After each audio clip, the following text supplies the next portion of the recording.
Mga ka-DIY, welcome back sa part 2 ng ating portable power station.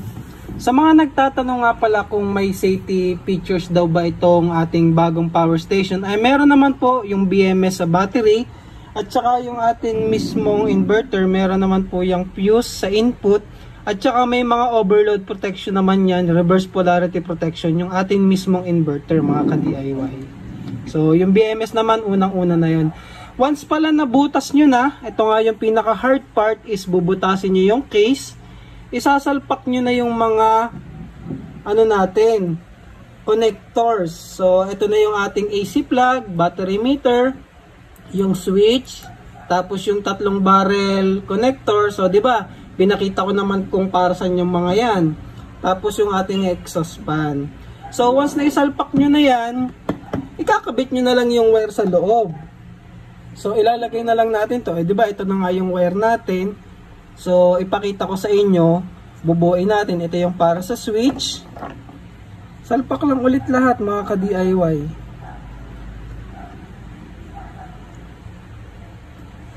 Yung pagbubutas naman nasa diskarte nyo na yan mga ka-DIY. Tsaka kung anong case yung inyong gagamitin, bahala na kayo dun mga ka-DIY. So nakabit ko na yung fan, tas ngayon yung AC output. Kabit lang natin yan, magkabila.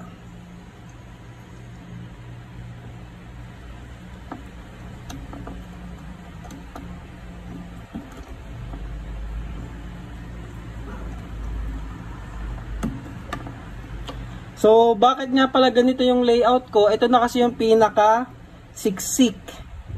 Makikita nyo mamaya kasi once nilagay na yung battery, limited na lang yung pwede nating espasyong gamitin mga ka-DIY. Kaya yan yung naging layout ko sa aking portable power station. Pero yan nga ay nakadepende na sa case na inyong gagamitin. So ayan na yung ating AC output. So itong inverter, ilalagay ko siya ng patagilid dito mga ka-DIY para magkasya. Ngayon ikabit naman natin yung ating DC. Kaso tanggalin ko muna to para maluwag yung switch. Unahin muna natin itong ating connector sa pinakababa. Yan, saksak natin yan dyan. Ito yung sa battery, abot naman yung sa battery. So, tansya-tansya lang kasi yung haba ng mga wire natin.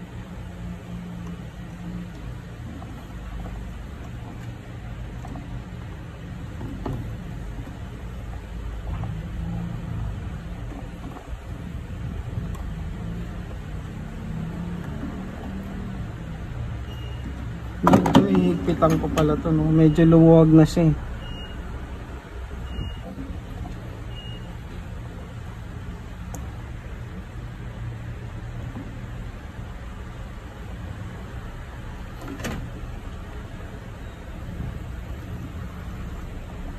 Positive, ayan.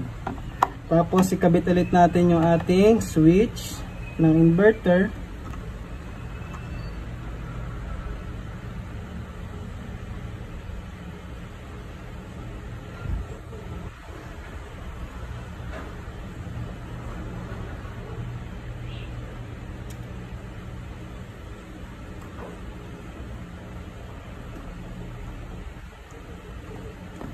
At ayan, tapos itagilid na natin yung ating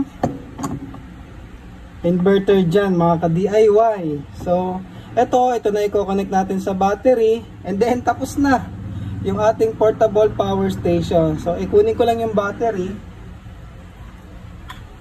So, ayan o. Swak na swak nga pala yan dyan mga ka-DIY, parang sinukat yan. So, kita nyo, ganyan siya ka-tight. Kasi sakto-sakto talaga tong battery. Tapos yung inverter, lalagyan ko na lang dito siguro ng cardboard. And then, napashoot. Ayan. Ito yung ating connector. So, isasalpak lang naman natin yan dyan. Ayun. Lagyan na natin ng karton para makita nyo mga ka-DIY. Ano lang naman to, para lang hindi masyadong gumalaw yung ating inverter. Yan, para may separation pa din. O yan. And then ito na yung ating Ito pala maganda lagyan natin ng tape, no? Kasi para sure open kasi siya, baka ma-short. Baka mamaya madikit natin. Ito, okay lang naman, negative din. Kaso at least para safe.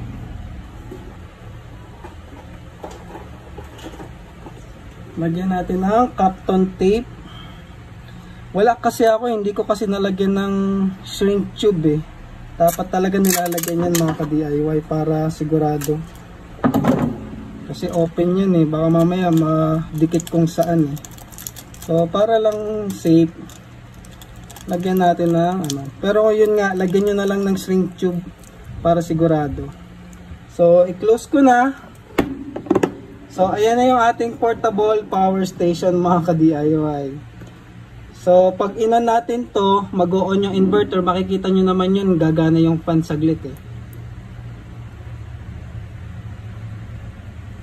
Gumana ba yung inverter?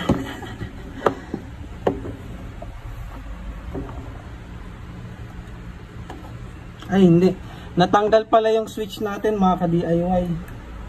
Nahugot yung isang linya pagkabit natin ng ano. Medyo malayo kasi yung connection niya eh. Malayo yung tinakbo niya. Medyo ipitin ko nga eh, lumuwag-luwag na kasi siya eh. Kakasalpak natin eh.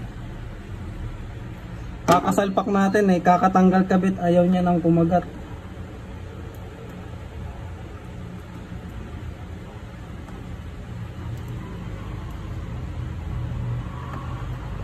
Yan.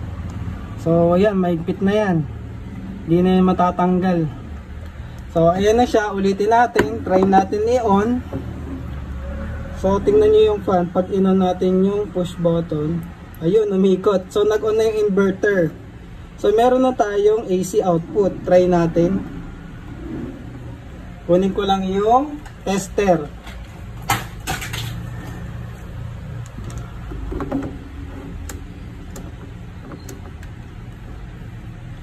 So meron na ba tayong AC output?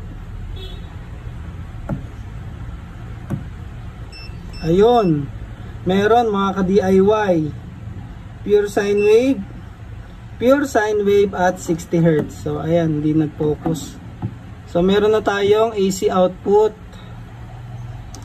So ayan mga ka-DIY, ayos na yung ating portable power station. Ganyan lang siya kadali gawin. Oh, ayan, may output parehas yung ating AC. So pag in-off natin, try natin i-off.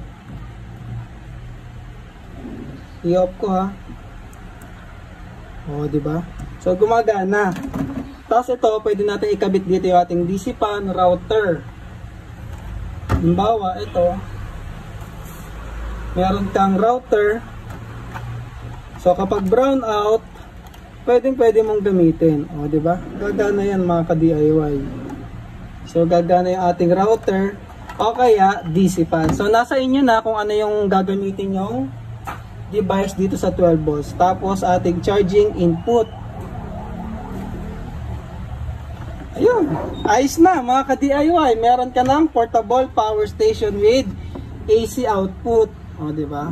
Sa mga nagtatanong pala magkano inabot to, ang total price po nito mga ka-DIY ay 10,000. Kasi battery pa lang 5,400 na. Yung inverter natin ay 1.5. And then yung iba-iba pa ang components like yung BMS, tsaka itong battery meter. So, tsaka yung case pala, nasa 1,000 plus ata tong case na to. So, kung gusto mong makatipid, pwede namang hindi ganitong case. Pero kung ito nga yung gagamitin nyo, yung link ng mga product na ginamit ko dito ay nasa video description mga ka-DIY. Lagi ko pong nilalagay sa video description yung ating mga component para hindi na kayo mahirapan. O, ayan, di ba? Para hindi na kayo mahirapan maghanap sa Shopee. So, nandiyan na yung link. So, yun lang para sa ating portable power station na to. At syempre nga pala, dahil nasa dulo ko na ng video, yung ating version 1 ay hindi pa nakiklaim. Kaya ipaparapol ko ulit mga ka-DIY. Comment lang kayo Happy New Year dito sa video na to. At baka kayo ang manalo ng portable power station na to. Tapos ito, pag-iisipan ko pa. Gagamitin ko muna mga ka-DIY. So, ayun lang mga ka-DIY. So, ayun lang para sa video na to mga ka-DIY. Maraming salamat and thank you for watching.